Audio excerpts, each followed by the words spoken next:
بسم اللہ الرحمن الرحیم۔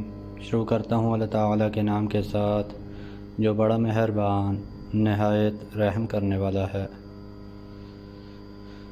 حضرت سیدنا ابو ہریرہ رضی اللہ عنہ نے کہا کہ خطبہ پڑھا ہم پر رسول اللہ صلی اللہ علیہ وآلہ وسلم نے اور فرمایا کہ اے لوگو، تم پر حج فرض ہوا ہے سو حج کرو۔ ایک شخص نے کہا کہ ہر سال یا رسول اللہ، آپ صلی اللہ علیہ وآلہ وسلم چپ ہو رہے۔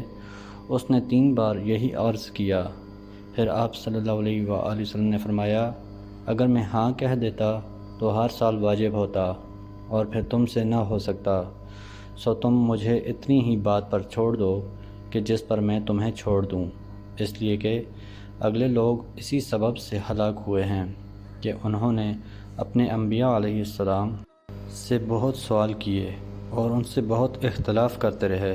پھر جب میں تم کو کسی بات کا حکم دوں اس میں سے جتنا ہو سکے بجا لو، اور جب کسی بات سے منع کروں اس کو چھوڑ دو۔ حضرت انس بن مالک رضی اللہ عنہ کہتے ہیں کہ رسول اللہ صلی اللہ علیہ وآلہ وسلم مریض کی عیادت کرتے، جنازے میں شریک ہوتے، گدھے کی سواری کرتے اور غلام کی دعوت قبول فرماتے تھے۔ بنو قریظہ والے دن آپ ایک ایسے گدھے پر سوار تھے جس کی لگام کھجور کی چھال کی رسی کی تھی، اس پر زین بھی چھال ہی کی تھی۔ حضرت ابو ایوب انصاری رضی اللہ عنہ کہتے ہیں کہ نبی اکرم صلی اللہ علیہ وآلہ وسلم نے فرمایا اپنا اناج ناپ لیا کرو، اس میں تمہارے لیے برکت ہوگی۔ حضرت ابو ہریرہ رضی اللہ عنہ روایت کرتے ہیں کہ میں نے عرض کیا یا رسول اللہ، قیامت کے دن آپ صلی اللہ علیہ وآلہ وسلم کی شفاعت سے سب سے زیادہ سعادت کسے ملے گی؟